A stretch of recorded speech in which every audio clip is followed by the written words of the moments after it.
Topic समझ नहीं आया, तभी तो मैं वेट कर रहा था कि जो लोगों को टॉपिक समझ में नहीं आया उनके लिए। देखो टॉपिक क्या है अपना, नेटवर्क सिक्योरिटी के ऊपर है टॉपिक। ठीक, हमने क्या देखा है एक्चुअली में, 1 second, let me share my screen first.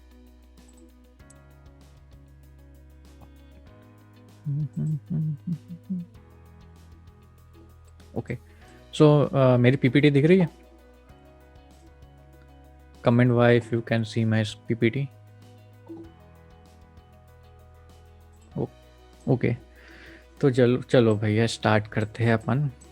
जो अपना जो आज का टॉपिक है, सेटिंग कर लूँ थोड़ी, वो अपना टॉपिक है नेटवर्क सिक्योरिटी के ऊपर। ओके, अब बेसिकली नेटवर्क सिक्योरिटी देखो क्या होता है, फंडा क्या है अपना साइबर सिक्योरिटी में। सब कुछ हैकिंग के ऊपर नहीं होता है। ठीक, for any organization first step क्या होता है सिक्योरिटी के लिए, कि उनका जो इंफ्रास्ट्रक्चर है ना, जो उनकी कंपनी है ना, जो फिजिकल सिक्योरिटी हो गई और उनकी लॉजिकल सिक्योरिटी हो गई है ना, वो सिक्योर रहे। उनका पहला फंडा यही होता है। अब मैं बहुत डीप में नहीं जाऊँगा कि आई कैन अंडरस्टैंड, आप लोग अभी स्टार्ट किए हो तो इतना डीप में नहीं होगा, लेकिन अपन ऊपर ऊपर कवर करेंगे कि नेटवर्क सिक्योरिटी और ये सब क्या होता है।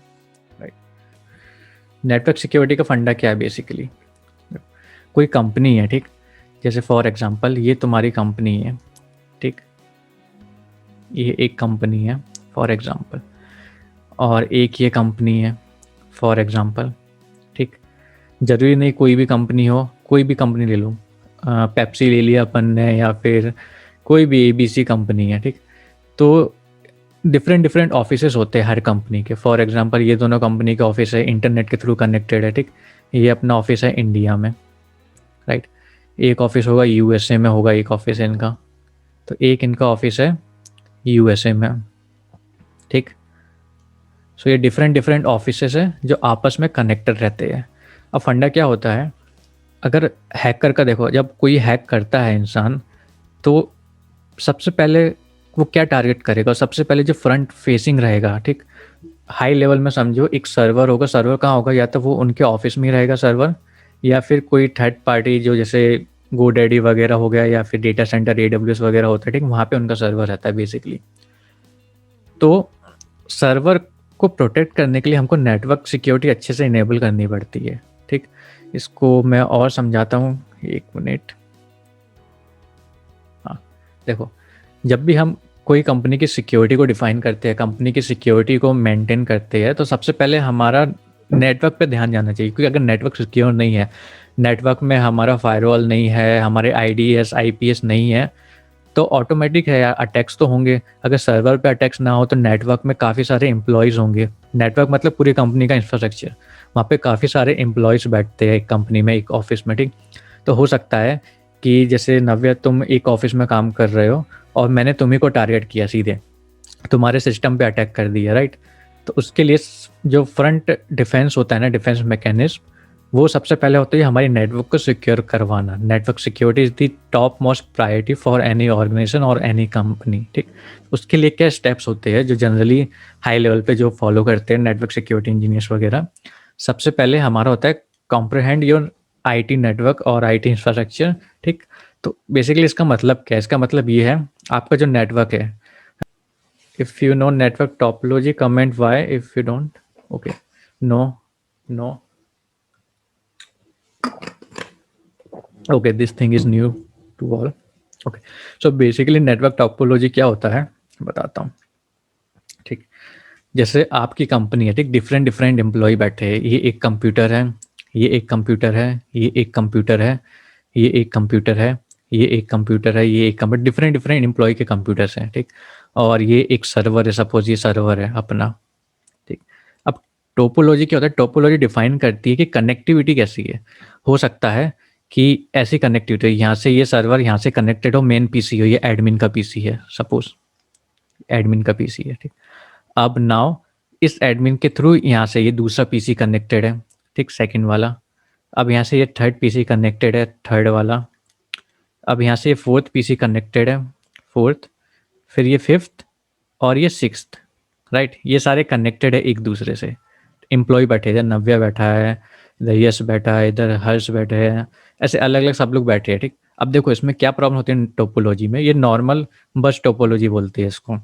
अब सपोज ये नव्या का कंप्यूटर है, ठीक, अब यहाँ पे सपोज कोई अटैक हो जाए या फिर ये कंप्यूटर शट डाउन हो जाए, शट डाउन हो जाएगा तो नॉर्मल ये जो अपना पॉइंट है ना, ये नोड है, ये काम नहीं करेगा, ये बंद हो जाएगा, राइट।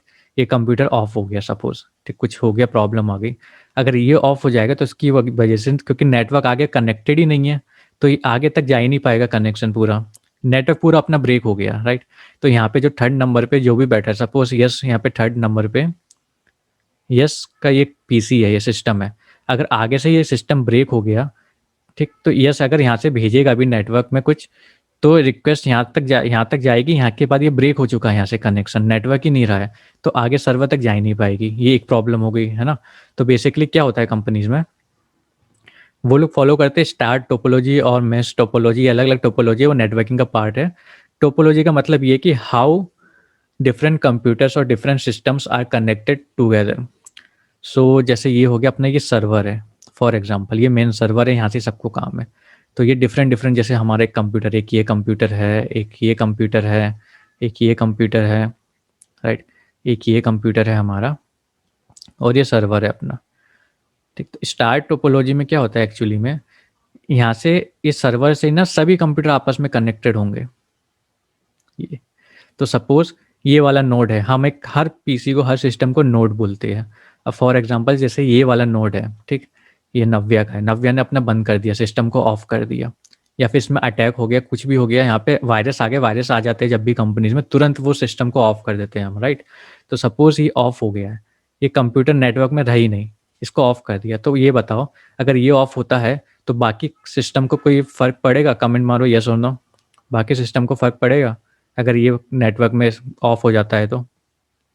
नो, या करेक्ट, क्यों नहीं पड़ेगा?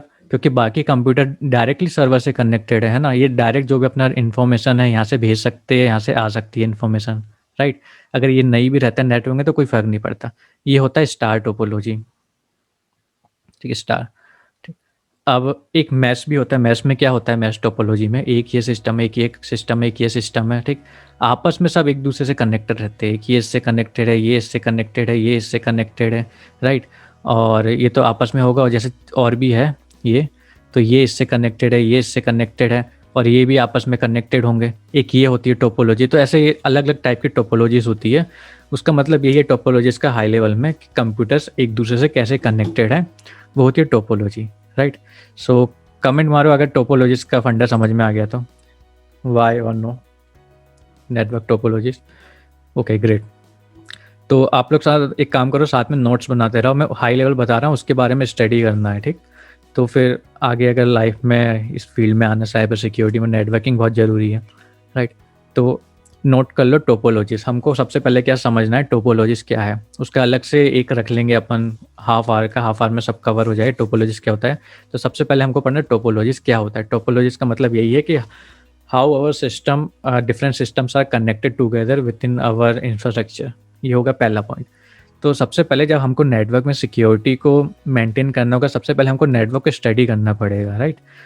अगर हमको किसी, सपोज फॉर एग्जांपल एक वेबसाइट है, वेबसाइट की सिक्योरिटी को इन्हेंस करना है, तो हमको वेबसाइट के ऊपर समझना पड़ेगा, स्टडी करनी पड़ेगी, राइट। ये भी छोड़ो, आपका घर है, घर की हमको सिक्योरिटी बढ़ानी है, फिजिकल सिक्योरिटी बढ़ानी है घर की, तो हम क्या करेंगे, पहले स्टडी करेंगे ना, घर कैसा है, किस लोकेशन पे, उस लोकेशन पे अटैक होते कि नहीं होते, लोकेशन क्या है। उसके बाद वो फ्लैट है या फिर तो आपका इंडिपेंडेंट हाउस है ना, वो स्टडी करेंगे। उसमें बाहर कवर्ड कैंपस है कि नहीं है, गार्ड कितने हैं, ये सब स्टडी करेंगे ना। तो वही अपना पहला स्टेप यही होता है, स्टडी करना होता है, जिसमें नेटवर्क के बारे में पूरा कैसे कनेक्टेड है, क्या ट्रैफिक है, ट्रैफिक कितना आ रहा है। फॉर एग्जांपल कि आपकी रेलवे की वेबसाइट है, वहाँ पे ट्रैफिक काफ़ी ज़्यादा होता है, ठीक।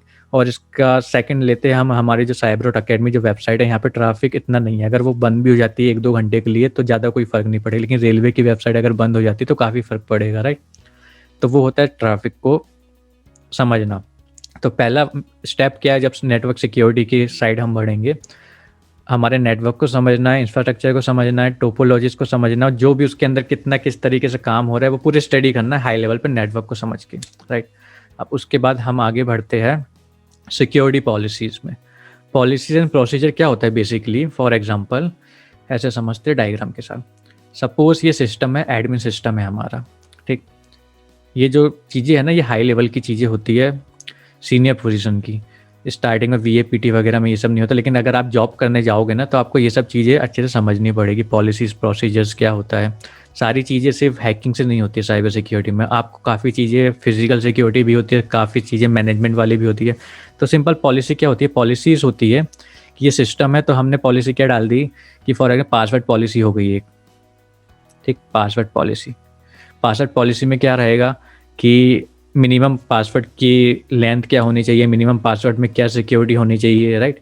तो ऐसे बेसिक बेसिक चीज़ें सिक्योरिटी को मेंटेन करती हुए पासवर्ड पॉलिसी हम मेंटेन कर देंगे, राइट कर देंगे, ठीक, लिख देंगे सिस्टम में। दूसरी हो गई हमारी इंक्रिप्शन की पॉलिसी हो गई, ठीक। इंक्रिप्शन की पॉलिसी ये कहेगी कि जो भी आपके ऑर्गेनाइजेशन में, जो भी कंपनी में आपके जितने भी कंप्यूटर्स हैं ना, वो कौन सा इंक्रिप्शन को फॉलो कर रहे हैं, मिनिमम इंक्रिप्शन की रिक्वायरमेंट क्या है ना। इंक्रिप्शन भी काफ़ी तरह के होते हैं, आप पढ़ोगे आगे डिटेल्स में। तो जो मिनिमम रिक्वायरमेंट है हमारे कंपनी में वो क्या होनी चाहिए, ठीक, वो इस पॉलिसी में लिखा रहेगा। इंक्रिप्शन पॉलिसी होगी, पासवर्ड पॉलिसी हो गई। एक जो सबसे इंपॉर्टेंट पॉलिसी होती है वो होती है यूज़र एक्सेस रिव्यू, ठीक। एक ये पॉलिसी है। अब इस पॉलिसी में क्या होता है, बेसिकली आपके कंपनी में एक एडमिन पीसी है, ठीक, एडमिन पीसी या फिर आप समझ लो एक अकाउंट है, एडमिन अकाउंट। वो कुछ भी कर सकता है ना। वो ऐड कर सकता है अपने एम्प्लॉयज़ को और जो आने वाले हैं, रिमूव कर सकता है टेबल, जो डेटाबेस टेबल है उसको बढ़ा सकता है, टेबल को घटा सकता है, कुछ भी कर सकता है एडमिन। और कुछ होते हैं नॉर्मल यूजर्स होते हैं, ठीक। ये हो गए नॉर्मल यूजर्स, राइट। अब जैसे इस फॉर एग्जांपल ये मीटिंग, इस मीटिंग का एडमिन मैं हूँ। अब मीटिंग में मैं किसी को भी रिमूव कर सकता हूँ, राइट, किसी को भी ऐड कर सकता हूँ, जब चाहूँ मीटिंग को एंड कर सकता हूँ, कुछ भी कर सकता हूँ, क्योंकि मेरे ऊपर पावर है ये। तो मैं एडमिन हो गया। बाकी जो आप लोग हो वो नॉर्मल यूज़र में आ जाओगे, अगर हम जूम का एग्जाम्पल लेके चलते हैं यहाँ पे। अब क्या होता है बेसिकली एडमिन का फंडा, एडमिन हमेशा एक या दो ही होते हैं जो सीनियर हो गए, क्योंकि उनके पास वो पावर होनी चाहिए ना किसी को रिमूव करने की, ऐड करने की, टेबल्स वगैरह, डेटाबेस वगैरह मेंटेन वही करते हैं। तो एडमिन होते कुछ कुछ लोग हैं, जैसे 2 लोगों को एडमिन पावर मिली है, 3 लोगों को मिली है, बाकी यहाँ पे 10 लोग हैं, ठीक। कभी कभी ऐसा भी होता है ये 10 लोगों में से सपोज एक है, ठीक, एक है, इसको एडमिन पावर की ज़रूरत है, एडमिन एक्सेस चाहिए। किस लिए चाहिए, ट्रबल शूटिंग के लिए, राइट। जैसे हम ये मीटिंग कर रहे हैं, अब मीटिंग में अभी तो मैंने वो हटा दिया है कि डायरेक्टली ज्वाइन कर सकते हैं सब लोग। पहले ये था कि मेरे को एडमिट करना पड़ता था। अब मीटिंग में ये होता है कि मैं किसी को एक पावर दे दूं कि आप ये कर सकते हो ना, अपना एक हेल्पर रख लूँ मैं कि आप ये कर सकते हैं, आपको ये पावर है, ये सिंपली मेरी हेल्प करने के लिए। तो कभी कभी होता है नॉर्मल लोगों को भी एडमिन परमिशन की ज़रूरत होती है, ठीक। तो उनको कभी कभी वो परमिशन प्रोवाइड की जाती है। अब बेसिकली यूज़र एक्सेस रिव्यू में क्या होता है, जितने टोटल यूज़र हैं ना 10+3, तो टोटल ये 13 यूज़र हैं। तो इनका क्वार्टरली में, मतलब हर 3 महीने में, है ना, क्वार्टरली। और एक साल में कितने क्वार्टर आते हैं, 4, है ना। 3-3 महीने के करे तो 4 हो गए। तो हर 3 महीने में एक रिव्यू होगा। रिव्यू में क्या होगा, रिव्यू में ये होगा फॉर एग्जांपल जैसे अमन है,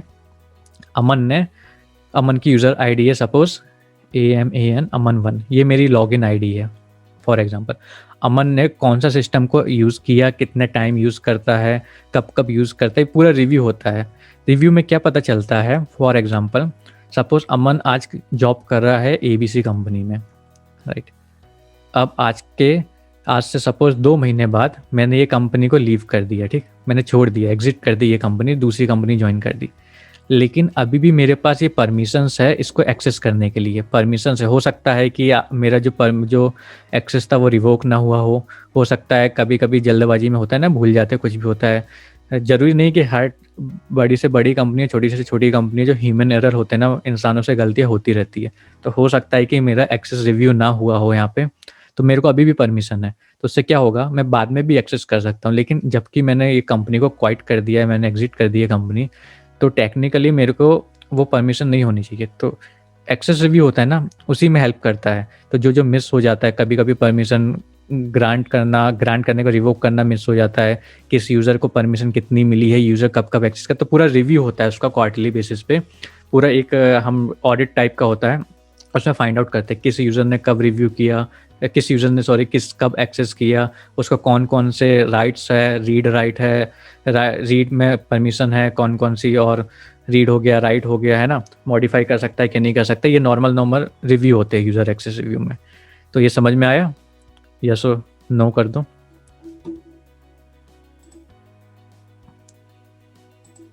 ओके ग्रेट। अगर कहीं पे भी डाउट हो ना तो नो लिख देना, हम फिर से दूसरा एग्जांपल लेके समझेंगे। तो वो हो गया रिव्यू। तो ऐसे डिफरेंट डिफरेंट पॉलिसीज़ होती है, मैंने अभी 2-3 पॉलिसीज़ बताई। तो ऐसे डिफरेंट डिफरेंट पॉलिसीज़ होती है। फिर होता है प्रोसीजर, होता है प्रोसेस, होती है प्रोसीजर होता है। प्रोसीजर क्या होता है?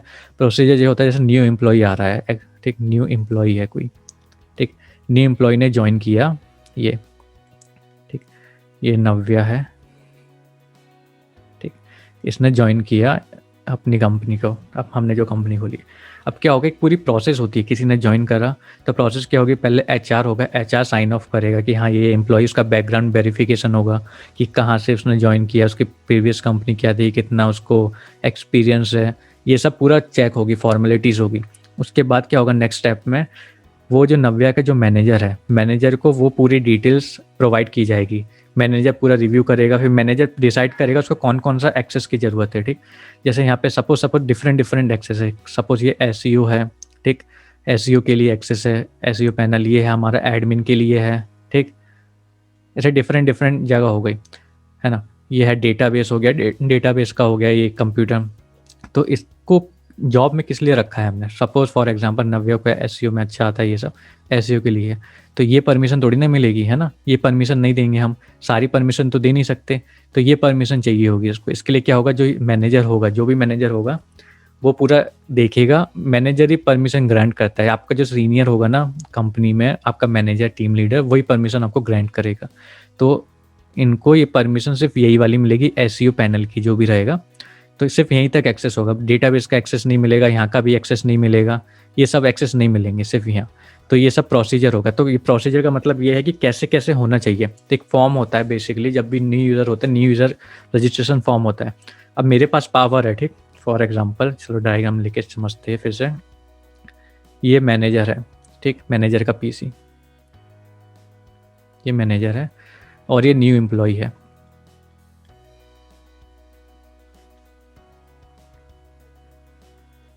ये न्यू एम्प्लॉय, ठीक। अब ये मैनेजर से के पास जाके बोलेगा कि मेरे को एक्सेस चाहिए डेटाबेस का, ठीक। मैनेजर बोलेगा ओके आपका काम है ये डेटाबेस का एक्सेस मिल जाएगा। लेकिन सिर्फ मुंह से बोलने से नहीं होता है ना, मैनेजर के पास पावर है, वो सीधे अपना लॉगिन करेगा, ठीक। लॉगिन करने के बाद वो सीधे एक्सेस ग्रांट कर देगा, ठीक, एक्सेस ग्रांट कर देगा। लेकिन ये सिर्फ हाई लेवल पे एक्सेस, लेकिन इसके पीछे डॉक्यूमेंटेशन होना चाहिए। कल कोई पूछेगा मैनेजर से, या फिर देखना पड़ेगा हमको, मैनेजर ने छोड़ दी कंपनी, दूसरा मैनेजर आया, अब वो देखेगा कि किस किस को एक्सेस मिला है, क्या क्या मिला है, सब दिमाग में नहीं होना चाहिए ना, एक पूरा फॉर्म होना चाहिए। तो बेसिकली क्या होता है, डॉक्यूमेंटेशन होता है, पॉलिसीज होती है, प्रोसीजर होता है, तो एक फॉर्म होगा, ठीक। यूज़र प्रोविजनिंग और डी प्रोविजनिंग बोलते हैं उस फॉर्म को।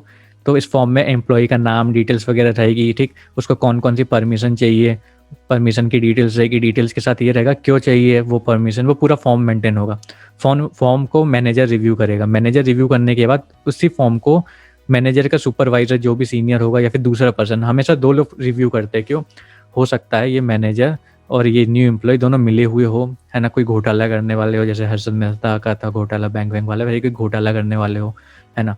तो इन दोनों में तो आपस में है, लेकिन इसने परमिशन दे दी मैनेजर ने यहाँ पे सब कुछ झूठा झूठा लिख के।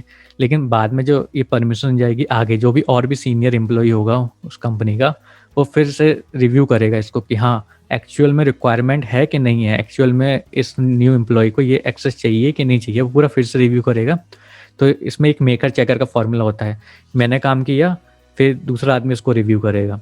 तो ऐसे डबल सिक्योरिटी मेंटेन हो जाती है। तो फिर से साइबर सिक्योरिटी में बहुत इंपॉर्टेंट चीज़ है डिफेंस इन डेप्थ, सुना है ना, डिफेंस इन लेयर सिक्योरिटी। तो वैसे ही है कि यहाँ से अगर कोई गलती हो जाए तो यहाँ ये पकड़ लेगा, इसलिए ये होता है डिफरेंट अप्रोच। तो ये एक प्रोसीजर बन गया अपना पूरा, है ना, कि स्टेप होगा। इस प्रोसीजर का मतलब सिंपल स्टेप है, पहले आपको ये करना, उसके बाद ये करना, उसके बाद ये करना, ये करके पूरे स्टेप हो गए, ये प्लान हो गया पूरा। तो ये अपना आ जाता है प्रोसीजर में। तो वही है। तो सेकंड अपना पॉइंट ये बोलता है, नेटवर्क में जितने डिवाइसेस है, इसको नेटवर्क में हम रिलेट करते हैं, जितने भी डिवाइसेस है वो सब पूरा पहले समझ जाओ। सबसे पहले नेटवर्क कैसे काम करता है, नेटवर्क में से कितने लोग हैं, पूरा नेटवर्क को स्टडी कर लो। सेकंड क्या करता है, प्रोसीजर पॉलिसी होना चाहिए कि इंक्रिप्शन क्या होना चाहिए, राइट, उसके रूल्स क्या होने चाहिए। जैसे सिक्योरिटी डिवाइसेस माइट भी पॉसिबल, आप लोग को पता है जो फायरवॉल्स के रूल्स होते हैं ना, आईडीएस आईपीएस के रूल्स होते हैं, तो वो सब पूरी पॉलिसी होने चाहिए कि रूल चेंज करना है तो कैसे चेंज होगा, है ना। मेरे पास परमिशन, मैं सिंपल जाके ऐसे चेंज नहीं करूँगा। मैं क्या करूँगा, पूरा एक फॉर्म होता है, फॉर्म में फिल करूँगा, पूरा फॉर्म में फिल करूँगा कि मेरा एक दूसरा एम्प्लॉई है, उसको एक्सेस चाहिए इसका, और क्यों चाहिए, पूरा बिजनेस की नीड रखूँगा मैं, ऐसे ऐसे वो जाएगा, आगे जाएगा मेरे सीनियर के पास, मेरा सीनियर उसको रिव्यू करेगा, फिर वो एक्सेस प्रोवाइड करेगा। तो पूरी प्रोसीजर होता है। वैसे नेटवर्क में भी यही देखेंगे अपन, नेटवर्क है, नेटवर्क किसको एक्सेस चाहिए, कौन कौन से सिस्टम कनेक्टेड है, नया सिस्टम को अगर हमको लाना है, नया एम्प्लॉय आ रहा है, वो वर्क फ्रॉम होम कर रहा है, तो वो अपना नया सिस्टम को कैसे नेटवर्क में ऐड करेगा, उसकी पूरी प्रोसेस होनी चाहिए। तो ऐसी पूरी सेकंड पूरी पॉलिसी एंड प्रोसीजर होना चाहिए।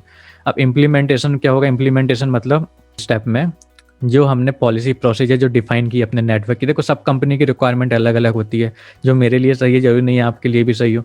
तो जो भी हमने ओवरऑल डिफाइन किया तो उसको इम्प्लीमेंट करेंगे, उसका पूरा डॉक्यूमेंटेशन होना चाहिए, है ना। अभी हमने बोल दिया, ऐसे नहीं होता है कंपनी में। जब भी आप जॉब करोगे आगे फ्यूचर में कंपनीज में जाओगे, सिर्फ साइबर सिक्योरिटी में नहीं, कोई भी कंपनी में जाओगे, है ना, गवर्नमेंट जॉब में भी जाओगे, तो सब एक रिटन प्रूफ होता है ना। लोग बोलते हैं ना कि हमेशा लिखा हुआ लेना चाहिए। जब रिटन है, आपका मैनेजर ने बोला ये करना है तो नहीं मानना, बोलो कि मेल में दो लिख के, पूरा पॉलिसी होनी चाहिए, पूरा डिफाइन। तो वही है, पूरा यहाँ पे डिफाइन पॉलिसी प्रोसीजर होना चाहिए। तो उससे क्या होता है, इनकन्सिस्टेंसी नहीं होता है। जैसे कि इनकन्सिस्टेंसी क्या मतलब है, जैसे एक ही यूज़र है, ठीक, और एक ये यूज़र है, ठीक, दोनों मैनेजर है, ये मैनेजर 1 है और ये मैनेजर 2 है, ठीक। इनके नीचे 1 2 3 एम्प्लॉई है, इनके नीचे भी 1 2 और 3 एम्प्लॉई है फॉर एग्जांपल। अब पता चल रहा है कि ये अपना अलग प्रोसीजर फॉलो कर रहा है और ये अपना अलग प्रोसीजर फॉलो कर रहा है, तो ऐसा थोड़ी ना होगा। एक ही कंपनी है तो पूरा कंसिस्टेंसी होनी चाहिए, मेंटेन होना चाहिए ना, पूरा कंसिस्टेंट होना चाहिए। तो इसलिए हम पॉलिसी का यूज़ करेंगे। यहाँ पे एक पॉलिसी होगी, ठीक, पॉलिसी। तो उसी पॉलिसी को सभी लोग फॉलो करते हैं कि ऐसे ऐसे ये प्रोसेस है, हमको ये चीज़ करनी है तो इसकी प्रोसीजर ये है, तो वही पॉलिसी एंड प्रोसीजर में आ जाता है, राइट। इतना समझ में आया? यस और नो कर दो।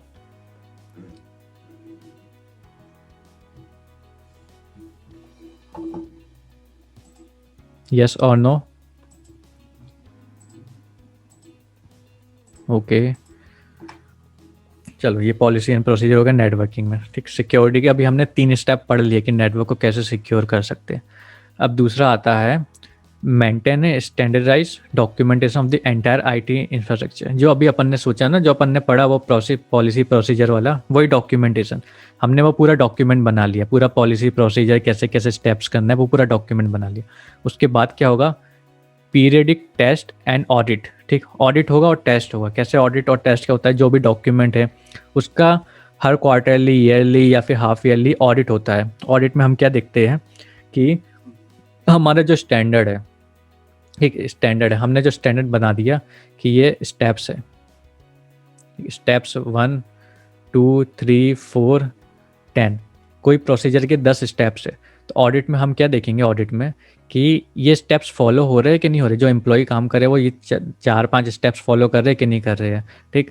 जो जो जैसे फॉर एग्जांपल एक कंपनी में एक पीसी है, ठीक, सबके पास पीसी होता है कंपनी में।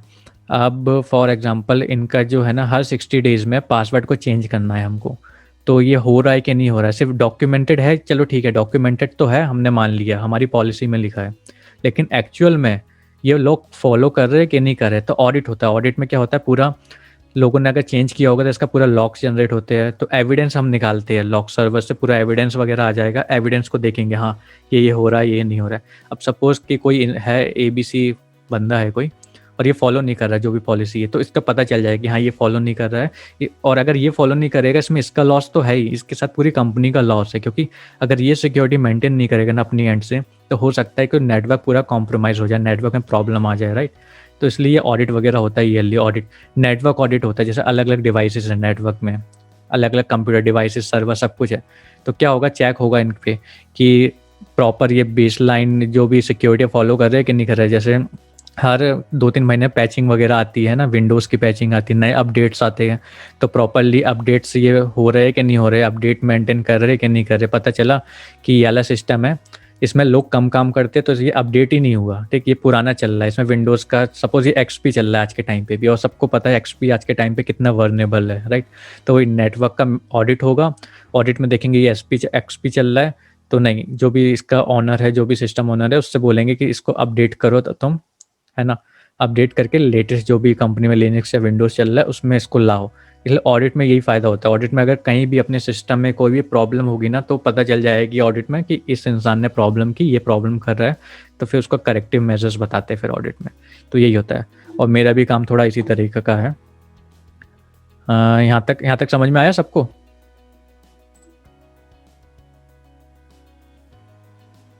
आया समझ में? Okay great. चलो अब आगे बढ़ते हैं इसमें, है ना।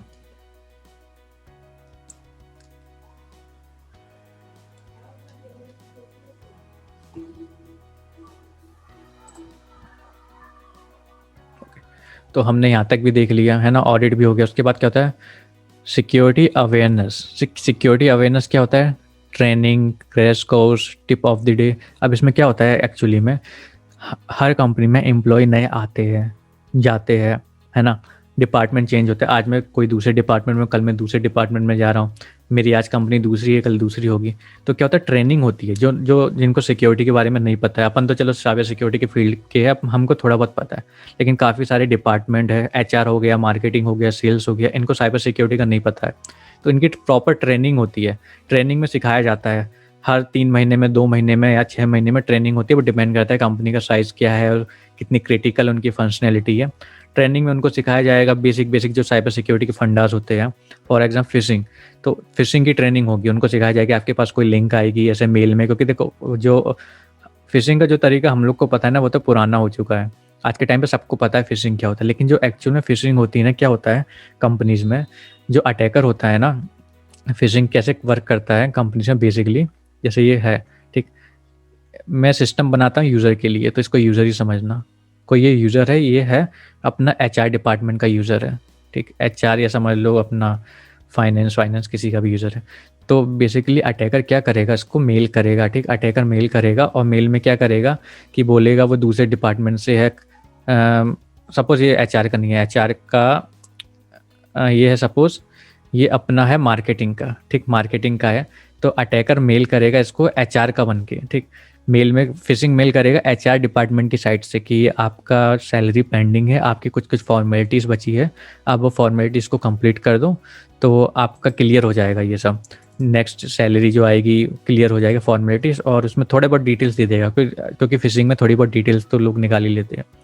तो ये जो यूज़र है मार्केटिंग वाला, इसको इतना नहीं पता फिशिंग क्या होता है। इसके पास मेल आया, वो सोचे हाँ यार मेरी सैलरी नहीं आएगी अगले महीने की, तो हम क्या करते हैं, इसमें जो भी फॉर्मेलिटीज़ है वो कंप्लीट कर देते हैं। वो क्लिक करेगा, उसमें देखेगा, ठीक। देखने के बाद क्या करेगा, उसमें जो भी लिखा होगा फॉर्मेलिटी है, सिस्टम है, उसमें ये होगा सपोज़ कि आपको अपने सिस्टम से लॉगिन करना है, अपना पासवर्ड देना है, अपना एडमिन अकाउंट देना है, उसके बाद ही हम प्रोसीड कर पाएंगे, प्रोसेस फॉलो ऐसी होगी। तो जो नॉर्मल यूज़र है उसको नहीं पता, वो बोलेगा हाँ ठीक है कंपनी का तो क्या फ़र्क पड़ता है, वो कर देगा। लेकिन यही अटैकर, इसको पता चल गया। और इसका क्या हो सकता है, आजकल फिशिंग में कॉल भी आते हैं, ठीक। फॉर एग्जांपल एक मार्केटिंग का बंदा है, ठीक, वो मार्केटिंग में बहुत अच्छा कर रहा है काम, उसको सिक्योरिटी के बारे में कुछ नहीं पता, लेकिन वो मार्केटिंग हेड है। और हेड है तो मार्केटिंग वाले के पास खूब सारी एक ऐसी ऐसी डिटेल्स होती है, ज़्यादातर कंपनी मार्केटिंग वालों के पास जो हेड होते हैं उनके पास डिटेल्स होती है, जो बोल सकते हैं सिक्योर होनी चाहिए। जो क्रिटिकल डेटा है कंपनी के बारे में, क्रिटिकल डेटा, उनके क्लाइंट के बारे में क्रिटिकल डेटा, उनको खूब सारे क्रिटिकल डेटा होता है कि हमारा यूज़र कहाँ कहाँ पे है, कैसे कैसे एक्सेस कर रहे हैं, तभी तो मार्केटिंग कर पाएंगे ना, और भी यूज़र एक्सपीरियंस अच्छा कर पाएंगे। तो क्या करेगा अटैकर, उनको कॉल करेगा, बोलेगा sir I am calling from HR department, your salary is pending for next month, you have to verify your some documents, you, तो ऐसे बोलेगा, ठीक। तो बोलेगा हाँ ठीक है, ओके ओके, बात करने लगेगा। उसके बाद क्या बोलेगा वो कि वेरीफाई करने के लिए, देखो नाम तो पता कर ही लेगा वो, नाम क्या, वेरीफाई करने के बोलेगा कि आपका यूज़र नेम ये है ना, यूज़र नेम निकालना कठिन नहीं होता, बोलेगा आपका यूज़र नेम ये है ना, तो बोलेगा हाँ यूज़र नेम तो यही है, बता देगा, अच्छा ओके तो मैं यहाँ से आपका प्रोसीड कर रहा हूँ। आपका पासवर्ड क्या था वो, अब वो कोई लोग होंगे जो ध्यान नहीं देंगे, ये बस हाई लेवल पे बता रहा हूँ, इसमें और भी टेक्निक होती है जो डीप वाली, जो नहीं पकड़ में आएगी। तो वो हो गया, ठीक। तो वैसे हो सकता है, ऐसे काफ़ी सारी प्रोसेस होती है फिशिंग की। ठीक, वो हो गया। मैन इन द मिडिल, हाँ मैन इन द मिडिल भी हो सकता है। अगर ये सब हमने सिक्योरिटी मेंटेन नहीं करी तो हो सकता है कोई भी अपना सिस्टम लाके, देखो जैसे हमने अभी बात की थी ना कि कंपनी में इंफ्रास्ट्रक्चर में नया सिस्टम को हम कैसे ऐड करेंगे, पुराने सिस्टम को कैसे हटाएंगे। ठीक, अगर कोई पॉलिसी नहीं है, मतलब मैं अपना लैपटॉप लाके हम अपने जॉब में अपने लैपटॉप से काम कर सकता हूँ, कुछ चेकिंग नहीं हो रही है, कुछ पॉलिसी प्रोसीजर नहीं है, कोई सिक्योरिटी नहीं है उसमें, तो क्या होगा, मैंने अगर नेटवर्क में अपना सिस्टम ले आया तो माइट भी पॉसिबल मैं man in the middle attack कर दूँ, है ना, मैं पूरा जितना भी नेटवर्क में फ्लो हो रहा है ना उसको एक्सेस कर लूँ इन्फॉर्मेशन को, तो एक वो हो गया। तो वही होता है। तो उसके लिए क्या बेसिकली क्या होता है कंपनीज में और क्या करना चाहिए, बेसिकली ट्रेनिंग होती है, ट्रेनिंग एंड अवेयरनेस प्रोग्राम होता है। तो जो यूज़र होते हैं ना उनको ट्रेनिंग प्रोवाइड होती है, फिशिंग ट्रेनिंग हो गई, डेली ट्रेनिंग होती है कि हाँ ये इंपॉर्टेंट डेटा है, इसको शेयर नहीं करना है। नेक्स्ट बढ़ते हैं, यहाँ तक हो गया फिशिंग ट्रेनिंग वगैरह। उसके बाद अपन आते हैं undertake preventive measures before corrective measures. क्या होता है प्रिवेंटिव मेजर्स, किसी को आइडिया प्रिवेंटिव मेजर्स का? यस और नो कर दो। ओके, ध्रुव को पता है, और किसको आइडिया प्रिवेंटिव मेजर्स का? जिनको नहीं पता तो अपन नोट से, कोई दिक्कत नहीं, अपन देखते हैं प्रिवेंटिव मेजर्स क्या होता है। देखो ये हमारा सर्वर है, ठीक, ये हमारा है वेब सर्वर, राइट। अब क्या होगा बेसिकली वेब सर्वर में, जब अटैकर है, ठीक, यहाँ पे अटैक कर रहे हैं, किसी ने सिक्योर इंजेक्शन कर दिया है, ठीक, एक्सेस हो गया, ठीक, ये सब अटैक हो रहे हैं अपने सर्वर में, अटैक हो रहा है, फिर वहाँ पे सर्वर में पता चला कि ये प्रॉब्लम आ रही है, फिर हम उसको करेक्ट कर रहे हैं ना, करेक्टिव। ठीक, करेक्टिव क्या होता है पोस्ट इंसिडेंट। ये जैसे फॉर एग्जांपल अपना जो इंसिडेंट हो रहा है, यहाँ पे सपोज एक इंसिडेंट हुआ हमारा, ठीक, एक पॉइंट पे हमारा इंसिडेंट हो रहा है, ठीक, रात के 9 बजे पे हमारे कोई इंसिडेंट हो रहा है, हमारी वेबसाइट क्रैश हो गई है, हमारे वेबसाइट में अटैक हो रहा है, सिक्योर इंजेक्शन, एक्सेस, कुछ भी इंसिडेंट हो रहा है। उसके बाद होता है पोस्ट इंसिडेंट, पोस्ट है ना, पोस्ट और प्री, इंसिडेंट के पहले और इंसिडेंट के बाद क्या होता है, प्री। तो पोस्ट में क्या होगा, इंसिडेंट हो गया, अब उसको क्या होगा, उसको इंसिडेंट में जितना भी हमारा लॉस हुआ है ना उसको ओवरकम करना पड़ेगा। लॉस को ओवरकम कैसे करेंगे, करेक्टिव मेजर्स करेंगे कि हाँ ठीक है इंसिडेंट हो गया, जो जो हमारा लॉस हुआ है उसको सही करेंगे पहले, ठीक, इंसिडेंट क्यों हुआ है उसको एनालाइज करेंगे, रूट कॉज उसकी पता करेंगे, और आगे फ्यूचर में ना हो तो वो पैच वगैरह कर देंगे, ठीक, ये हो गया पोस्ट। लेकिन प्री इंसिडेंट में होता है प्रिवेंटिव मेजर्स, हमने क्या करा, इंसिडेंट ना हो उसके लिए ऐसे ऐसे कंट्रोल्स लगा दिए या ऐसे ऐसे सिक्योरिटी मेंटेन करी कि वो इंसिडेंट हो ही ना, है ना। फ्यूचर में हो सकता है, हमने ऑडिट वगैरह में हमने पूरा एनालाइज किया, हमको पता है फ्यूचर में ये प्रॉब्लम हो सकती है, उसके लिए हमने क्या किया, सिंपल सर्वर के आगे क्या लगा दिया, फायरवॉल वगैरह लगा दिया, है ना, फायरवॉल लगा दिया, फायरवॉल का डायग्राम है ना। तो फायरवॉल लगा दिया तो ऑटोमेटिकली अटैक होने के पहले, कोई प्रॉब्लम आए उसके पहले ही हमने प्रिवेंटिव मेजर्स ले लिए। जैसे फॉर एग्जांपल कोरोना का एग्जांपल लेते हैं, रियल लाइफ का कोरोना का, सबको कोरोना हो गया, ठीक, या जिन लोगों को हुआ है अभी कोरोना का प्रिवेंटिव मेजर्स कुछ है ही नहीं हमारे पास, राइट। तो क्या होगा प्रिवेंटिव मेजर्स में, जब वैक्सीन आ जाएगी हमारे पास तो आगे फ्यूचर में ना हो कोरोना, उसके लिए हमारे पास वैक्सीन आ गई है, आने वाली है मतलब, तो हम वो वैक्सीन लगा लेंगे। तो ये प्रिवेंटिव मेजर्स हो गया, वैक्सीन लगाने के बाद कोरोना हो गई नहीं, राइट। अब इसमें क्या है करेक्टिव मेजर्स, क्या है करेक्टिव मेजर्स, ये हो गया कि कोरोना हो गया, किसी को वैक्सीन नहीं थी, जब तक कोरोना हो गया उसके बाद ओवरकम कैसे करें, जो प्रॉब्लम आ गई ओवरकम कैसे करें, ये प्रॉब्लम आ गई उसको करेक्ट कैसे करें हम, है ना। जैसे नाम से पता चला है करेक्टिव मेजर, तो ये थोड़ा डिफरेंस है प्रिवेंटिव और करेक्टिव। प्रिवेंटिव पहले हो जाएगा, corrective post during incident, incident के साथ, क्योंकि हो सकता है इंसिडेंट लंबा चल रहा है, ये नहीं कि एक पॉइंट ऑफ टाइम में हो रहा है, लंबा चलेगा, हो सकता है कि इंसिडेंट के बाद भी प्रॉब्लम आए, उसके टाइम के भी उस दौरान भी प्रॉब्लम आई, तो वो करेक्टिव में आ जाता है। सो क्लियर है प्रिवेंटिव और करेक्टिव? यस नो कर दो।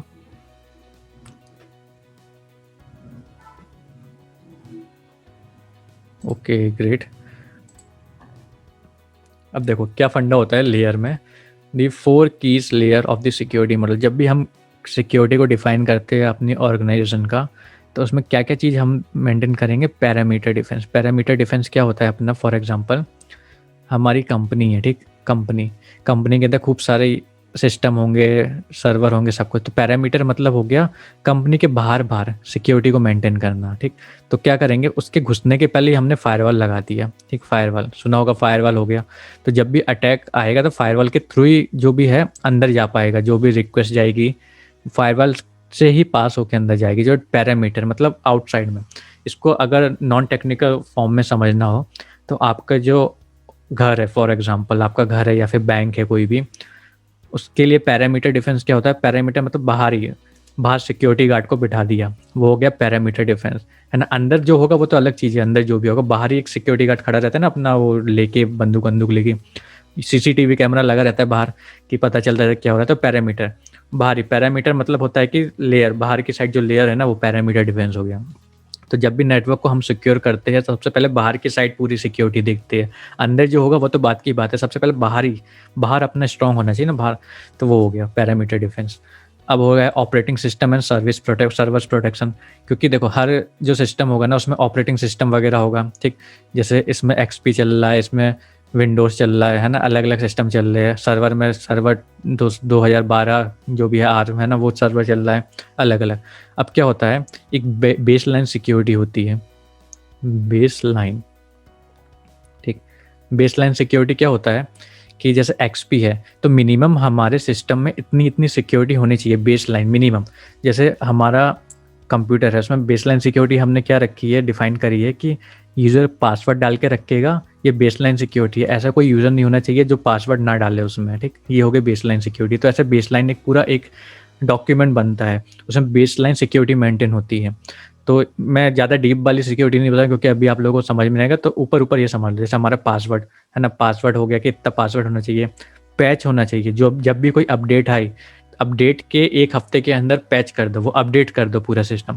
पता चल रहा है कि विंडोज़ है, ये विंडोज़ पुराने पे चल रहा है और नई नई अपडेट आ गई, इसमें कोई सीवी वगैरह मिल गया था अपन को, कोई भी प्रॉब्लम मिल गई थी, है ना, तो ये हमने पैच नहीं किया, पता चला अटैकर ने यहाँ पे अटैक कर दिया। तो बेसलाइन सिक्योरिटी यही बोलती है, एक डॉक्यूमेंट होता है baseline document, baseline security document, उसमें स्टेप्स होते हैं कि ये चेक करते हैं। तो हम इसमें जैसे सपोज 10 चीज़ें हैं तो 10 चीज़ों को चेक किया, 10 चीज़ों में आएगा कि सिस्टम पैच है, ठीक है, सिस्टम अप टू डेट है, ठीक है, सिस्टम में फायरवॉल इनेबल है, ठीक है, सिस्टम में पासवर्ड प्रोटेक्शन है, ठीक है। तो ये बेसलाइन सिक्योरिटी हो गई। तो वो हम थोड़ा देखते हैं ऑपरेटिंग सिस्टम और सर्वर प्रोटेक्शन में। फिर आता है होस्ट प्रोटेक्शन। होस्ट प्रोटेक्शन क्या होता है, आपका सिस्टम होस्ट मतलब हर एक सिस्टम को होस्ट बोलते हैं, एक ये होस्ट हो गया, एक ये होस्ट हो गया, एक ये होस्ट हो गया, they are different different host, ठीक। अब होस्ट प्रोटेक्शन देखो, होस्ट प्रोटेक्शन में हमारा फिजिकल प्रोटेक्शन भी आता है और लॉजिकल प्रोटेक्शन भी आता है। फिजिकल प्रोटेक्शन क्या हो गया, जो सिस्टम है, ठीक, इसमें लॉक्स वगैरह होते हैं, वो फिजिकल सिक्योरिटी हो गई, क्योंकि लैपटॉप्स लॉक वगैरह आते हैं सिस्टम में, कंपनीज वगैरह में लॉक प्रोवाइड करते हैं यहाँ पे एम्प्लॉय, तो वो होस्ट प्रोटेक्शन हो गया फिजिकली। एक सीसीटीवी लगा है, कभी कभी एक गार्ड वगैरह भी घूमते रहते हैं, वो देखते रहते हैं कोई ऐसा ना हो कि कोई एम्प्लॉय जाके कंप्यूटर उठा के घर ले गया, है ना, प्रिंटर उठा के घर ले गया, ऐसा नहीं है। तो उसके लिए फिजिकल सिक्योरिटी हो गई। अब लॉजिकल सिक्योरिटी क्या होती है, सिस्टम है अलग अलग, तो यहाँ पे हमने एक लैन बना दी है ना, वर्चुअल लैन बना दी, वीलैन वगैरह। अगर नहीं पता भी तो कोई दिक्कत नहीं, वीलैन हाई लेवल पड़ती है। वीलैन में क्या हो गया, अलग ही एक नेटवर्क बन गया हमारा, ठीक। तो अलग ही नेटवर्क यहाँ पे सिक्योरिटी प्रोवाइड कर दी नेटवर्क में, ठीक। एंटीवायरस वगैरह चालू कर दिया हमने हमारे सिस्टम में। तो होस्ट मतलब एक सिंगल जो सिस्टम है ना, उसको कैसे हम प्रोटेक्ट करेंगे कंप्यूटर को, वो होस्ट प्रोटेक्शन में आ जाता है। अब नेक्स्ट है information protection. Now what is information protection, और ये सबसे इंपॉर्टेंट चीज़ है आज के टाइम में। जो जितने भी साइबर सिक्योरिटी में घुस रहे हैं आज के टाइम पे, वो इस चीज़ों पे ध्यान नहीं देते हैं कि information is everything, right. Information security is the first priority for everyone, for any cyber security professional. तो इन्फॉर्मेशन क्या होता है, हमने सब कुछ कर दिया, ठीक। ये हमारा कंप्यूटर है, इसके अंदर डिफरेंट डिफरेंट फाइल्स है ना, ये यूज़र की फाइल्स है, एक फ़ाइल ये है, अलग अलग फाइल है ना, इसके अंदर टूल्स हो गए, कुछ भी हो सकता है, फाइल हो गई, इमेजेस हो गई, फॉर एग्जांपल ये। अब सपोज हमने फायरवॉल लगा लिया, सब लगा दिया, ठीक। उसके बाद एक जो नॉर्मल यूज़र है, ठीक, ऑथेंटिक यूज़र है, जो एम्प्लॉय है एक सिस्टम का, कंपनी का, वो सिस्टम को एक्सेस कर रहा है। एक्सेस करने के बाद इसमें ये फाइल है, ठीक, ये फाइल है, ये बहुत सेंसिटिव फाइल है, कंपनी की फाइल है, सेंसिटिव फाइल है, ये और किसी के पास नहीं जानी चाहिए। एम्प्लॉय को ये अलाउड है, क्योंकि एम्प्लॉय एक्सेस कर रहा है अपने डे टू डे जॉब के लिए, अपने वर्क के लिए एम्प्लॉय को ये एक्सेसिबल है। तो ये इन्फॉर्मेशन है। इन्फॉर्मेशन क्या होता है, बेसिकली जो डेटा होता है ना, any knowledgeable data which has some value. जब भी कोई डेटा सेट होता है डिफरेंट डिफरेंट की, जब वैल्यू बन जाती है ना, वो इन्फॉर्मेशन हो जाती है। इन्फॉर्मेशन को कैसे प्रोटेक्ट करेंगे, इसका सबसे बड़ा जो प्रॉब्लम होती है, इनसाइडर थ्रेट होता है। इनसाइडर थ्रेट क्या होता है, जो कंपनी के एम्प्लॉय होते हैं ना, वही हैकिंग करने लगते हैं, वही अटैक करते हैं, वो इनसाइडर थ्रेट होता है। जो ये फाइल है, ठीक, एम्प्लॉय क्या हो सकता है, ईमेल कर देगा किसी और को, उसने ईमेल किया ये फाइल, तो क्या होगा, देखो ईमेल है अपनी, ठीक, ईमेल में क्या होगा, किसी ने ईमेल कर दिया, ठीक, एम्प्लॉय ने ईमेल कर दिए, एम्प्लॉय ने ईमेल कर दिया किसी बाहर वाले बंदे को, तो डेटा तो चला गया ना ईमेल, हमने इतनी सिक्योरिटी मेंटेन की, वो सिक्योरिटी किस काम की रहेगी, किसी काम की नहीं रहेगी वो सिक्योरिटी। उसके लिए इन्फॉर्मेशन की सिक्योरिटी भी मेंटेन करनी पड़ती है, उसके लिए क्या क्या होता है, उसके लिए बहुत सारी चीज़ें होती है। तो फॉर एग्जाम्पल डीएलपी होता है, डीएलपी, डीएलपी का फुल फॉर्म किसी को पता है, पता है तो कमेंट मारो डीएलपी। डीएलपी एक टूल होता है साइबर सिक्योरिटी में, नेटवर्क सिक्योरिटी में, जैसे अपना फायरवॉल वगैरह होता है, डीएलपी। नहीं पता तो नोट कर लो, बहुत खतरनाक टूल है, टूल नहीं बोलेंगे, बहुत खतरनाक, डीएलपी बहुत खतरनाक एक सिक्योरिटी सॉल्यूशन है जो हर कंपनी, बड़ी बड़ी कंपनी यूज़ करती है। डीएलपी में क्या होगा, डीएलपी में एक कॉन्फ़िगरेशन अंदर सेटिंग वगैरह होती है, पूरा रूल्स वगैरह वर्क करते हैं, तो वो हाई लेवल की बात है, वो नहीं बताऊंगा मैं अंदर जाके। बेसिकली क्या होगा, जब भी एम्प्लॉय फाइल सेंड करेगा, ठीक, और फाइल अगर सेंसिटिव है तो डीएलपी वो रोक देगा, ठीक, अलर्ट हो जाएगा, अलर्ट जनरेट हो जाएगा, ठीक, अलर्ट में पता चल जाएगा कि वो फाइल कौन सा एम्प्लॉय भेज रहा था, वो फाइल आगे प्रोसीड ही नहीं होगी, ईमेल के थ्रू बाहर जाएगी नहीं। तो डीएलपी ऐसा करता है, तो ये इन्फॉर्मेशन सिक्योरिटी के लिए काफ़ी अच्छा है। तो ऐसे खूब सारे टूल्स होते हैं, खूब सारे सॉल्यूशंस होते हैं कंपनी में जो इन्फॉर्मेशन सिक्योरिटी को मेंटेन करते हैं, ठीक। तो वही इन्फॉर्मेशन प्रोटेक्शन, उसके लिए ऑडिट होता है ना, ऑडिट, ईयरली ऑडिट वगैरह होता है, मैं ऑडिट करता था पहले, तो वो इन्फॉर्मेशन प्रोटेक्शन में आ जाता है। और ये सब टेक्निकल भी है, और तुम्हारा जैसे अपना पॉलिसी प्रोसीजर है ना, साइबर सिक्योरिटी में हर चीज़ें टूल्स के थ्रू नहीं होती है, तुम्हारी थ्योरी, तुम्हारा दिमाग भी होना चाहिए, जैसे ये सब चीज़ें हमने पढ़ी, ठीक, इन सब का कोई टूल नहीं है, लेकिन हमको कॉन्सेप्ट पता होना चाहिए कि आपकी कंपनी में ये चीज़ होनी चाहिए, तभी आपकी कंपनी सिक्योर हो पाएगी, राइट। तो वो थोड़ी बहुत चीज़ें हो जाती है। अब जाते हैं नेक्स्ट पॉइंट पे,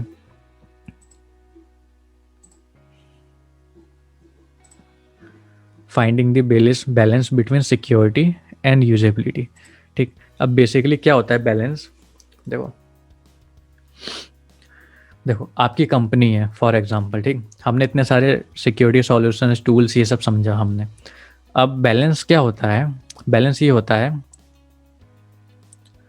सपोज ये सिस्टम है, ठीक, बहुत अच्छा गेमिंग पीसी है ये, ठीक, इसका प्राइस है 50K, ठीक, 50K इसका प्राइस है, इसके अंदर है information, data, correct, DLP, data loss prevention, correct, ये है इंफॉर्मेशन, इसके अंदर डेटा है, ठीक, ये इन्फॉर्मेशन की भी कोई वैल्यू होगी, है ना, सपोज इसकी वैल्यू है 20K, ये सबसे बेसिक एग्जांपल मैं समझा रहा हूँ। तो टोटल जो हमारा एसेट हुआ है ना, ये ओवरऑल हम एसेट बोलेंगे इसको, इसकी टोटल वैल्यू कितनी हो गई, कमेंट मारो, ठीक, 70K, 70,000 रुपये, ठीक, ये हमारी होगी टोटल वैल्यू इस चीज़ की। अब हमने इतने सारे कॉन्सेप्ट पढ़े सिक्योरिटी में, ये चीज़ होनी चाहिए, ठीक, तो बेसिकली क्या होना चाहिए, फायरवॉल होना चाहिए, डीएलपी होना चाहिए, सब कुछ होना चाहिए, सिर्फ एक कंप्यूटर, हमने अभी एक सिस्टम लेके चल रहे, ठीक, जितना अभी सामने फ्रंट पे है ना, इसी को सोचो, ये मत सोचो पूरी कंपनी का सिस्टम है, एक कंप्यूटर की हम बात कर रहे हैं, एक कंप्यूटर 50,000 रुपये का, उसके अंदर इन्फॉर्मेशन इतने की है, इतना है। अब इसको सिक्योरिटी हमको प्रोवाइड करनी है, तो हम क्या कर सकते हैं, हम अपने एक सिस्टम के लिए बाहर फायरवॉल वगैरह ले लिए, महंगा महंगा 10-10 हज़ार का एंटीवायरस कर दिया है ना, तो 10,000 का एंटीवायरस कर दिया हमने, 10K का, ठीक, और क्या कर दिया, लॉक ले लिया, लॉक आता है 3,000 का, 3,000 का लॉक ले लिया अपन ने, है ना, और क्या किया, इसमें सीसीटीवी भी लगा दी, क्योंकि सिस्टम कहीं रखा है, कोई हमारा उठा के ले गया तो सिस्टम तो जाएगा ही, उसके साथ ये डेटा भी चला जाएगा जो वैल्यूएबल डेटा है। तो हमने एक क्या करा, एक रूम में यहाँ पे हमारा सिस्टम रखा है ना, बाहर एक अपना गार्ड बिठा दिया, वो गार्ड किसी को अंदर जाने नहीं देगा बिना चेकअप करे, है ना। तो गार्ड की जो कॉस्ट है वो होगी 20K, ठीक, 20,000 रुपये महीने का ले रहा है गार्ड, ठीक, सिक्योरिटी गार्ड 20,000 रुपये महीने का ले रहा है। उसके बाद क्या हुआ, सीसीटीवी भी हमने लगा दी, गार्ड तो घर कमरे के बाहर है ना, अंदर सीसीटीवी भी लगाना पड़ेगा ना, क्योंकि कोई सिस्टम ले गया तो पूरा रिकॉर्डेड होना चाहिए, तो हमने सीसीटीवी लगा दी। सीसीटीवी का खर्चा मेंटेन करने का महीने का मान लो 10K हो गया, है ना, 10,000 रुपये, है ना, तो ये हो गया।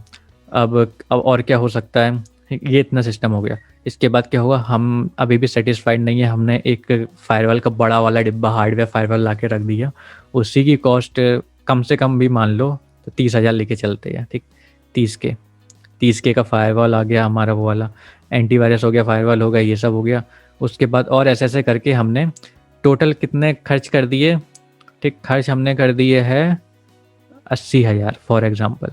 ठीक, 80 के 80 के टोटल कितना हो गया सिक्योरिटी के ऊपर।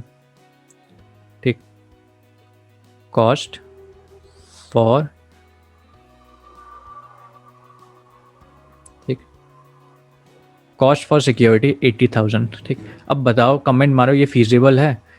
हमारा टोटल जो था 70,000 रुपये, और ये हम 80,000 रुपीज़ हमने एस्टिमेट लगाया इसकी सिक्योरिटी मेंटेन करने के लिए इतना पैसा लगेगा। नहीं है फीजिबल, करेक्ट। क्यों नहीं है? क्योंकि देखो कंपनी में ना, कंपनी कोई भी कंपनी हो, साइबर सिक्योरिटी की कंपनी हो, तो साइबर सिक्योरिटी को एक एक पार्ट होता है, साइबर सिक्योरिटी मेंटेन करते हैं हम कंपनी में। कोई भी बड़ी बड़ी कंपनी हो चाहे छोटी कंपनी, सबका एक ही फंडा होता है। उनको क्या चाहिए? उनको चाहिए प्रॉफिट, मुनाफा, है ना। प्रॉफिट। कंपनी क्यों ऑपरेट कर रही है? कंपनी अपना काम क्यों कर रही है? प्रॉफिट के लिए। उनको प्रॉफिट चाहिए बेसिकली। बिना प्रॉफिट के क्या करेगी वो, राइट? प्रॉफिट चाहिए। तो प्रॉफिट, छोटी छोटी चीज़ों से प्रॉफिट बनता है ना। उनका ऑपरेशंस होगा, ऑपरेशन, ठीक है। हमारे इंटरनल वो कितना खर्चा कर रही है। अब वो कंपनी का जो हेड वेड होगा वो देखेगा कि ये 70,000 रुपये यहाँ पे इनकी कॉस्ट है और ये 80,000 रुपये मांग रहे हैं इसको मेंटेन करने के लिए। बोलेगा हाँ ठीक है, नहीं लगा इसको, हमको नहीं चाहिए ये सब, जाने दो, चोर ले आया, ले आए तो ले जाएगा। क्या होगा? जहाँ से ज़्यादा फिर से हम मेंटेन कर लेंगे, फिर से बना देंगे। क्या होगा? एक हफ्ता और लगेगा, 1 वीक का टाइम लगेगा फिर से उसको चालू करने में, सही करने में। 1 वीक के अंदर फिर से वो चालू हो जाएगा, राइट? 1 वीक के अंदर फिर से वो चीज़ हो जाएगी। तो 10,000 रुपये तो हमारे बचेंगे ना, है ना। और सपोज करो कि 80,000 रुपये एक महीने का है, ठीक। और ये मतलब एक, ये तो इन्फॉर्मेशन है एक वन टाइम की है ना। धीरे धीरे चलो इन्फॉर्मेशन अगर ऐड भी हो रही है तब 70,000, उसके बाद 80,000 2-3 महीने में हुआ, 90,000 2-3 महीने में हुआ, लेकिन 80,000 हर मंथ का इतना खर्चा आ गया लेके चलो सपोज करके, है ना। हर मंथ में हम इतना खर्च कर रहे हैं इतना बचाने के लिए, तो फिजिबल नहीं है ना। तो बेसिकली क्या होता है साइबर सिक्योरिटी या फिर कोई भी हम सिक्योरिटी लेके चलते हैं, उसमें 2-3 चीज़ें मैं बहुत देखना पड़ता है। क्या देखना पड़ता है? कि जो सिक्योरिटी है ना,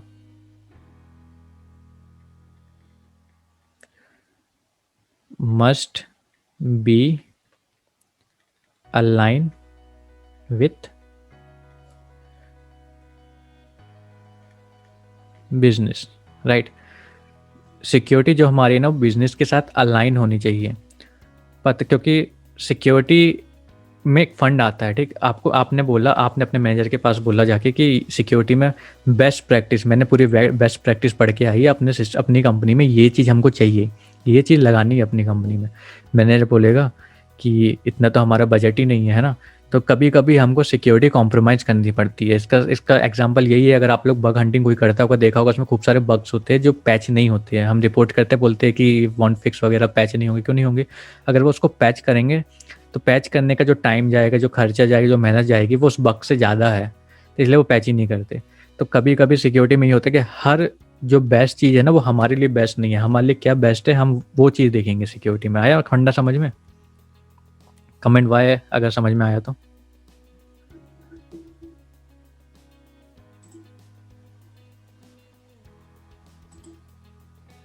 नहीं आया? कमेंट वाई अगर फंडा समझ में आया तो। चलो नेक्स्ट बढ़ते हैं। ओके, लास्ट टॉपिक पे चलते हैं अब अपन, ठीक। लास्ट टॉपिक क्या कहता है अपना? ये मैं एक डेमो बना के बता रहा हूँ, ठीक, कंपनी के ऊपर। अब फॉर एग्जांपल, एक मिनट, ठीक,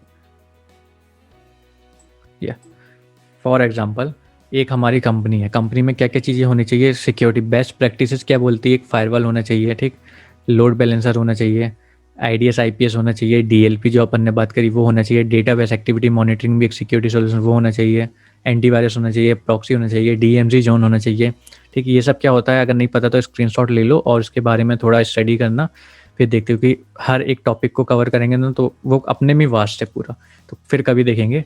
अभी ये बेसिक नेटवर्क सिक्योरिटी डिवाइसेस है और सॉल्यूशंस है जो कंपनी में होने चाहिए। अब फॉर एग्जांपल, जैसे हम एग्जांपल लेके चलते हैं, हमारा एक कंपनी है फ्लिपकार्ट,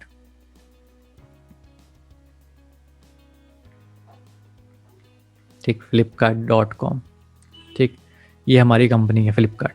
अब इसमें क्या क्या हो सकता है, ठीक। ये एक इंटरनेट है अपना, मैं डायग्राम बना रहा हूँ उनके नेटवर्क का, ये इंटरनेट है, ठीक। इंटरनेट से जब भी रिक्वेस्ट आएगी तो सबसे पहले क्या होगा, यहाँ पे फॉर एग्जाम्पल हमने बनाया लोड बैलेंसर, ठीक। ये लोड बैलेंसर है। लोड बैलेंसर के बारे में आपको पता है क्या होता है, आइडिया है what is load balancer? Chat कहाँ गई?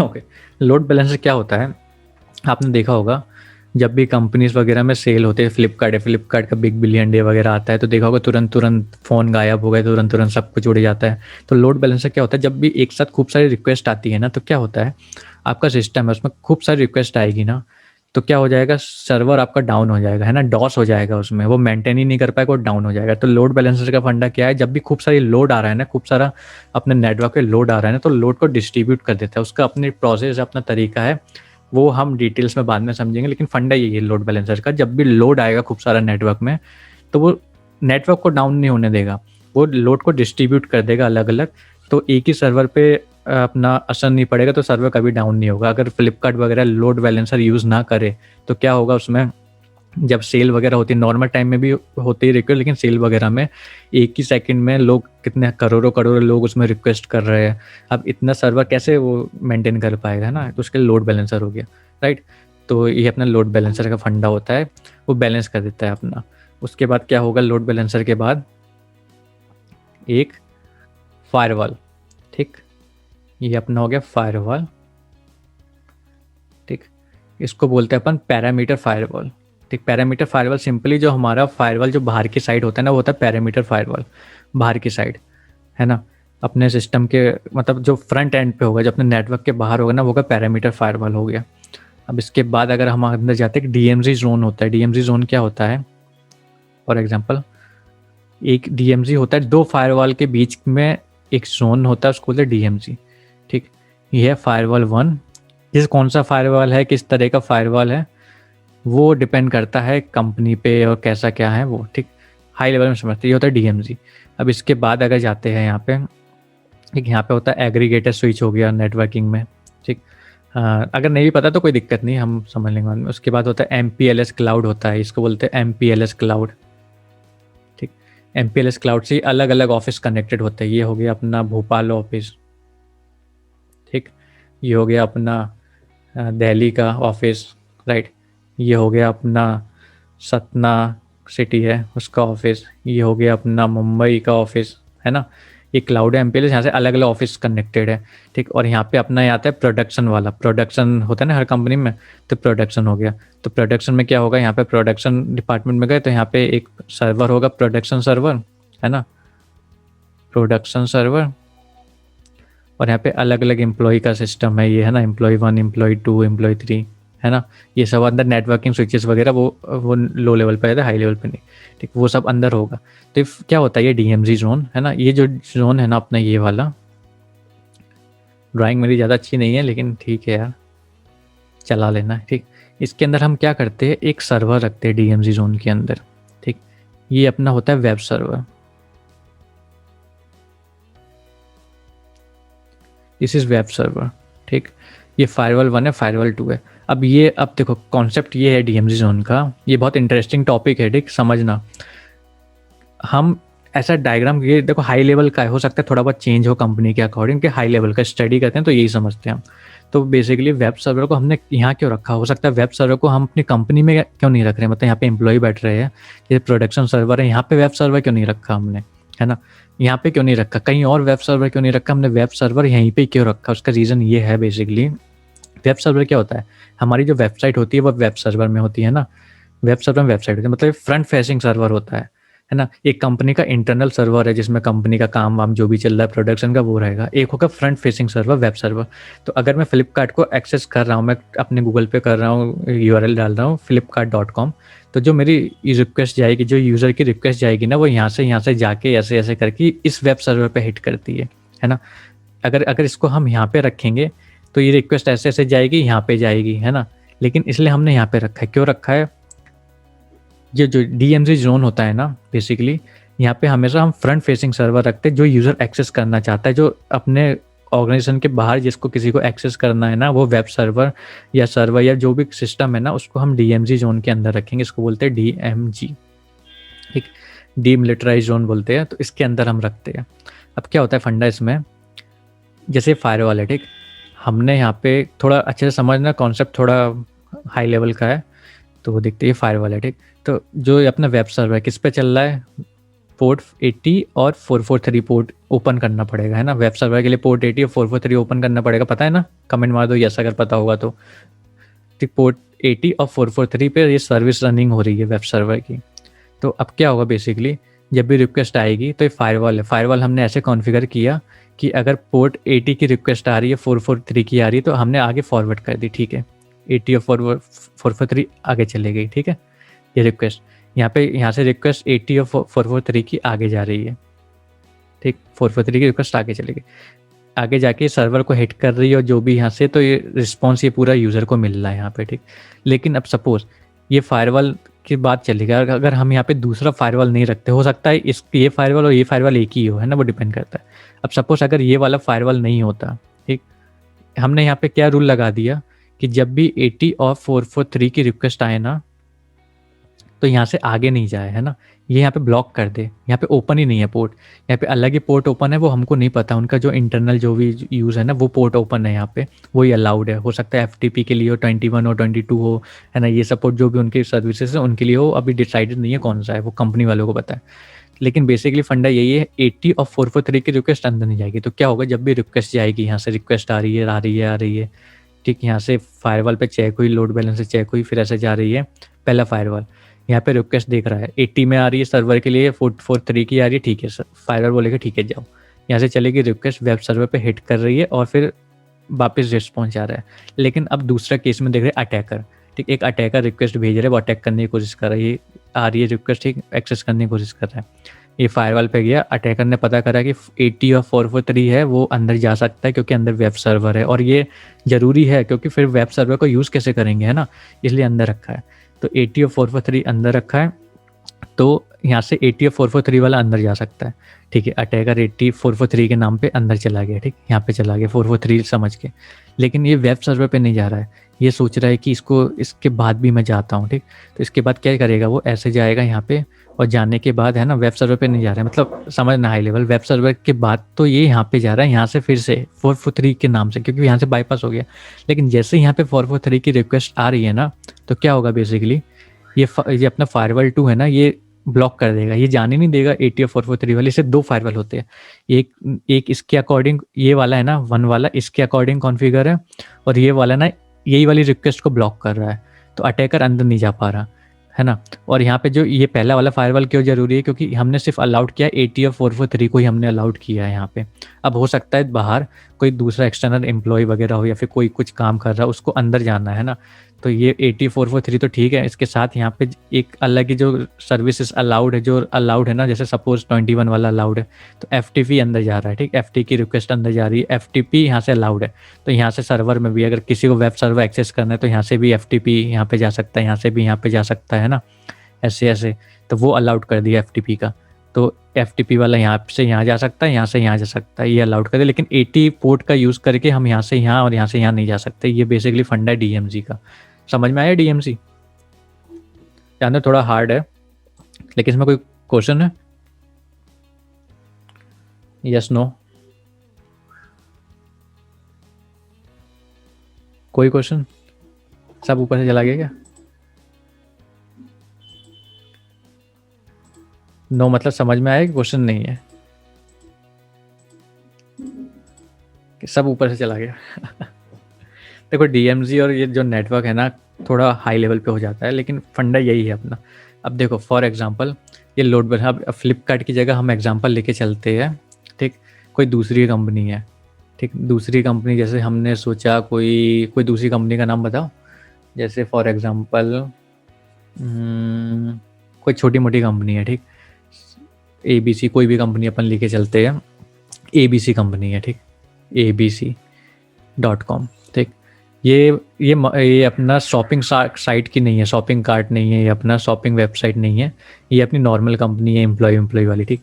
तो इस केस में, ठीक, ये बेस्ट प्रैक्टिसेस का ये मैंने बताया, ये पूरा है ना डायग्राम, ये बेस्ट प्रैक्टिसेस का है। लेकिन इसके केस में हमको बहुत सारी चीज़ों की ज़रूरत नहीं होगी। सबसे पहले चीज़ क्या हट जाएगी, लोड बैलेंसर।